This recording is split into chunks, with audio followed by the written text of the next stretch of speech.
My first bendigo order. I'm entering my mohair era. More mindful and demure about my yarn shopping. Any reason to buy more yarn is a good reason. Honestly, the porcelain sweater, it's giving lavender haze vibes.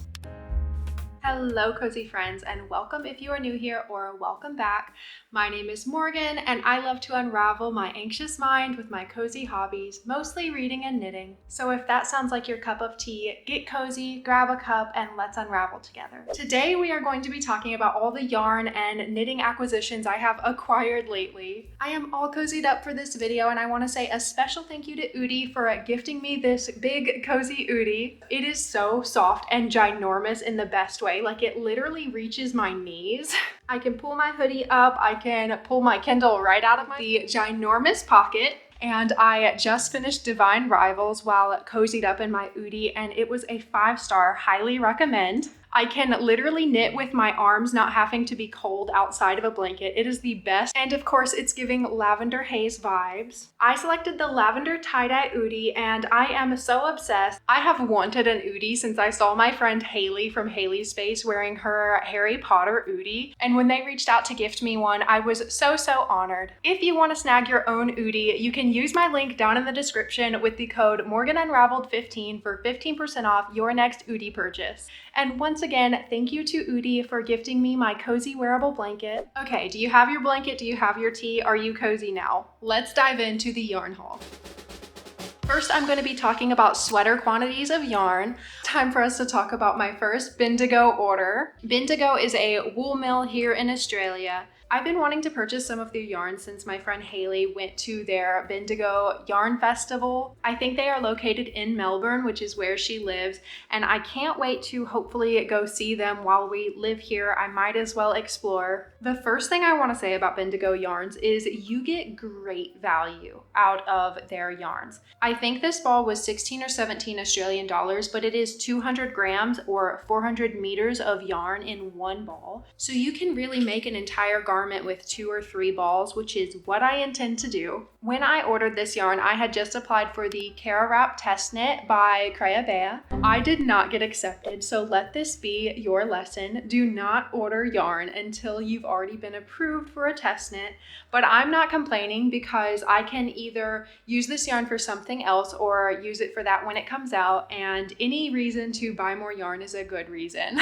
They have a few different collections. This is the luxury collection, which is 100% wool. And these are 8-ply or DK weight yarns. I think the next time I order from them, I want to try their Whisper collection, which is merino. This is the color koala, and I absolutely love it. It's the perfect like taupe or grayish color. I really want to make a wrap or a cardigan out of it. I think that will be so very beautiful. So I am still brainstorming or deciding whether or not I want to knit the Cara Wrap still with it or something else. But I'm definitely happy with this yarn and I can't wait to work with it. And the next one I got is also their luxury yarn, but in the color Soft Jade. And let me start by saying this yarn is a completely different color in real life than it is on their website. I'm not mad at it, but I wouldn't have picked it off the shelf if I was shopping in real life. I feel like it's not even showing up the same on the camera, but it is giving green apple in real life, whereas I thought it was going to be more of a muted green. But I am planning to knit the ranunculus out of this. I think it will be so lovely, so springy. I don't know if I'm gonna do sleeves. I think I want to do short sleeves for my ranunculus, but I hope that will work well with this being a 100% wool. I hope it won't be too warm for spring. I think it'll be a nice spring or fall layering piece, and I'm really hoping that I like the color more once it's worked up than I am liking it on the ball. Lately, when I've been yarn shopping, I've been trying to be a little more mindful of having a pattern in mind so that I can get the correct quantity and not play yarn chicken and lose every single time. But the main problem is I'm always changing my mind on what pattern I want to knit by the time I actually cast on. So all my plans are tentative and I need to start buying an extra ball or something, and then I'll just find a scrappy project to use up my stash eventually. But it's so much more wasteful to play yarn chicken and then have to pay shipping once again. So I'm trying to be way more mindful and demure about my yarn shopping lately. I am entering my mohair era. I just finished my Cumulus blouse by Petite Knit, and I knit it in a mohair from Hobby yarns. And when I tried it on before binding it off, I was already obsessed with the feel of the mohair on my skin. And one of my Aussie knitting friends knits with mohair, and I've just been obsessed with feeling her knits. She has a different hand knit every time she comes over, but it has influenced me to want to start knitting with more mohair. And when she came over in her porcelain sweater, she shared with me that she had knit it with a mohair that she had some leftovers from. So she let me use this and gauge swatch for my porcelain with her Drops Kid Silk mohair. This is Cascade Heritage sock yarns. It is 75% superwash merino wool and 25% nylon. And I am going to be knitting the porcelain sweater out of this. And usually with patterns that involve mohair, I just kind of forego that part of it. And if I need to size up the yarn, I do. And if I don't, I don't. Some designers like Sari will tell you either hold a fingering in a mohair or you can use a DK weight instead. But after talking with my friend Heidi that came over, I realized I don't think I would be able to make gauge on this without holding it with a mohair. So she brought over some Drops Kid Silk mohair for me to try holding with this to be able to meet gauge, and I immediately was obsessed with being able to knit with mohair. I just never realized how luxurious it would feel. So I'm really excited to enter my mohair era, and I went ahead and placed my first mohair order from Wool Warehouse. It actually came in this cute little organza bag. I ordered 6 balls of the color Marzipan. This is color 56. This will be my main color for the porcelain sweater. And then I ordered 2 balls of the color dark brown, which is color 15. And this will be my contrast color for the porcelain sweater. And I really am excited to knit that, but my friend Mickey and I are going to be buddy knitting it around New Year's. And before then, I am, as I shared in my last knitting podcast, working on the loom sweater, which is a way more beginner friendly, in my opinion, colorwork sweater. So I feel like that's going to help me get a lot more comfortable with colorwork sweater knitting. And then I'll be ready to dive into the porcelain, which at least for the back yoke, you are working back and forth. So that's going to be a really interesting new technique to learn. And you probably also caught a glimpse, but I also ordered a purple mohair, and hey, this is matching. I am in my lavender haze era. This is their dusty lilac color 55. And at the time I purchased this, I was planning to hold it with Patton's Bluebell Merino, which I got from Lincraft.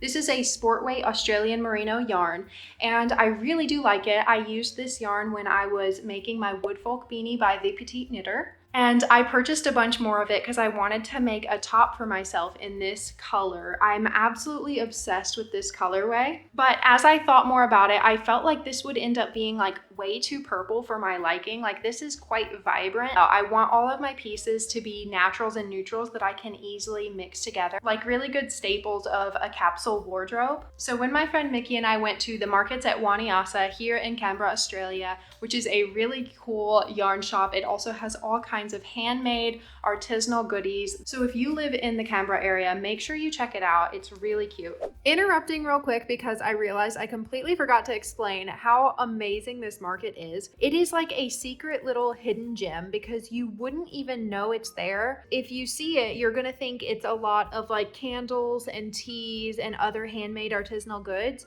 But when you go in and turn the corner, there's an entire second room that is filled to the brim with yarn. There are buckets on the floor to sift through. It's extremely overwhelming, but like kind of in the best way.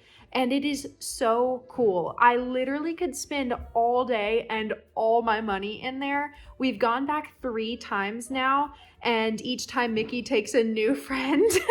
And so the lady absolutely loves her. She calls us Mickey and her posse. And she gave Mickey a free project bag when she bought her sweater's quantity of Shaska yarn, to say thank you for supporting us and for bringing friends back, as well as for starting a new project with yarn from her shop. The shop owner actually sells her handmade jewelry, as well as a lot of the things stocked in the store are local artisanal goods. It's an amazing place. It's such a gem, and we had a great time shopping and laughing in her store. I decided to pick up a bunch of this Bellissimo 5-ply yarn in the color silver. It is 100% extra fine merino Australian wool, and it is so gorgeous. And so I decided I think I'm going to pair these two together for my Rainy Days Tee by Sari Nordland. I have wanted to knit that pattern since I first saw it. The Rainy Days Tee is so simple but classic and timeless, and I really love a cable raglan detail, as I've said many times while I was working on my August sweater by Joanna Gersh. So since she released that pattern, I immediately purchased it on release day, and I have been yarn shopping for it, and I really do love this combo. It's giving the vibes of a cloudy spring day, which I think fits the pattern really, really well. And I've already gone ahead and gauge swatched for it. Here is my gauge swatch. On the bottom is swatched on 3.75, and then on the top is swatched in 4mm needles. The pattern calls for a fingering weight held with a lace weight, but because this is a 5-ply sport weight yarn, I think that sizing down to a 3.75 worked the best. The 3.75 seemed to meet gauge pretty perfectly. The pattern calls for a 4mm, and the only reason I think I would still do that, even though I am using a slightly thicker yarn, is that she suggests to have 10 centimeters of positive ease in the pattern, and she doesn't have a size that would allow me to have exactly that. I would have about 5 centimeters of positive ease if I knit on gauge. I just need to decide what sizing I want. Like, do I want a little less positive ease than she recommends, or do I want to try to achieve that exact positive ease? In which case I would just use the recommended needle she calls for with this 5-ply instead of a fingering weight yarn. So this is my combination for the Rainy Days Tee. Let me know down in the comments if you like that combination better than this, or if you would go with this combination. And if you would choose this one, what would you turn this into? I think if I did decide to change my mind and go with this, I would probably knit the Ballard tee out of this, but I already have a stash yarn that I'm planning to use the Ballard tee for. These are all the mohairs I hauled recently, and I'm very, very excited to get to finally work with mohair. I'm gonna feel so luxurious wearing mohair. However, I did just have a conversation with Knits and Bits on Instagram. I adore her. If you don't already follow her, you need to. She has the cutest aesthetic and vibes, and she's just such a bubbly person. But she was talking about how she has a bunch of fingering weight yarns that she purchased in order to hold with a mohair for summer tops. And now she's thinking, because she lives in Georgia, that holding a mohair with her summer knits is not quite optimal. So we'll see how that goes for me. I think Australian heat is a little less humid. I think it's a lot more dry. So maybe I'll still be able to wear my summer knits with mohair. But obviously the porcelain sweater is a winter wear, and so it'll be very nice and cozy. Now we're gonna jump into some sock quantities of yarn. These two are also from the markets at Waniasa here in Canberra. I'll talk about this one first. This is Shaska's alpaca sock, and oh my gosh, it's literally the softest sock yarn I've ever felt. It is a 75% baby alpaca, 25% nylon blend. I wanted to not only have a natural toned sock, but I wanted to have scraps of a natural toned sock around to work on the Colorwork Cuff Club socks. I decided I'm not going to be making the September charts because I just didn't love the gingham vibe, especially if it was just on the cuff. So I'm looking forward to her future charts having more of the like motifs like the August sock did. In which case I think this yarn would be really easy to mix and match with other sock yarns I have lying around in stash. For example, the yarn I used for my sweet pea socks, I think would look so cute along with this one for a cute color work sock. And my friend Mickey, who introduced me to this yarn shop, actually bought a ton of this in their chunky weight yarn, which is also the same alpaca blend, but it is so soft. And she bought a whole sweater's quantity to knit the Sunday sweater. And it was so funny because we went back and she'd already seen the yarn. So she went, grabbed the entire sweater's quantity of it, went to checkout. We got in the car, went to the cafe, she started gauge swatching, and from there we went to the Crafty Cinema and she cast on in the theaters. It was all very inspiring and astonishing to watch. The other sock yarn I bought there is Fiore's DK hand-dyed sock yarn in the color Aged Rosewood. I think this will be so gorgeous. I'm planning to knit the Hibernal DK socks from Summerly Knits. As you can tell, she's quickly becoming my favorite sock knitting designer. And I'm really keen to try knitting some DK socks because as I talked about in my last podcast, I can get a lot of hand cramping from working with fingering weight yarn, and especially on the small needles that you need to knit socks. So I wanted to see if I would enjoy sock knitting even more on DK weight yarns, and I bet it'll work up a lot more quickly too, so that will be very fun. And then we went to Crafty Frog, also here in Canberra, and I picked up Juniper Moon Farm Patagonia Merino yarn in the color Acorn. It is such a beautiful bronze tone. I'll hold these up in comparison so you can see the difference. But I am planning to knit myself some Sunday socks by Petite Knit in this yarn, and I think it'll be the coziest house socks in the world. It is 100% wool, so I'm eager to see how it holds up over time, because I know that a lot of sock yarns have some percent of synthetic fiber to kind of help with the durability, but I've also heard that some people don't like that in their socks, so I'm eager to see what I think out of that. And then another project that I've completely changed my mind on since I purchased the yarn. When I ordered my book club cardigan yarn, I ordered 14 hanks of this because it was on a steep sale, and my husband wanted a cardigan, but I wanted a cardigan in the same yarn. The bag is in my closet and my son is sleeping right now, but I have a wound up hank of it right here. It is Knit Pick Simply Wool in the color Winnie. And I had been thinking I was going to knit either the Ingrid or the Moby sweater by Petite Knit out of this, but now I have changed my mind and I really want to knit the Dagmar sweater that she is going to be releasing, I think around my birthday. She's been posting it on Instagram and I am so obsessed, I can't stop thinking about it. She said it releases in week 39, and from my quick Google search, it seems like that's the week of the 23rd, and my birthday is September 25th. So I think that that pattern will be a nice birthday treat for me, and this would be a really nice fall knit. And for context, it is spring here in Australia, so logically my rainy days tee probably be my next cast on. But please let me know down in the comments what your next cast on is, or if you found any inspiration from this video. Do we have any upcoming projects in common? I wish you could see the mess of yarn in front of me. Before we go, I want to say thank you so much for 5,000 subscribers.